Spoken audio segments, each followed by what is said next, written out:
Владимир Путин провел сегодня встречу с главой Ингушетии Муратом Зязиковым, который доложил президенту о социально-экономической обстановке в республике. Обсуждались восстановительные работы и строительство жилья в Малгобекском районе, который 2 года назад пострадал от мощного оползня, а также создание новых рабочих мест.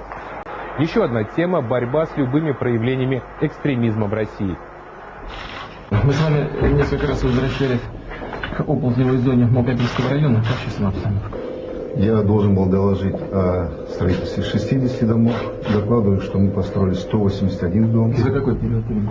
Это за неполный год мы построили. С учетом, и вот особенность в том, что еще люди сами строят это, то есть это и их рабочие места, они получают и заработную плату, и одновременно следят за тем, как строится, как идет насколько. Это очень важный момент. Ситуация в целом в республике, политическая ситуация, так, самочувствие, как вы сами. Обстановка в целом нормальная. В целом нормально. Мы не допустим там и никому не позволим, значит, строить народы, какой-то межнациональный конфликт, противостояние каких-то республик.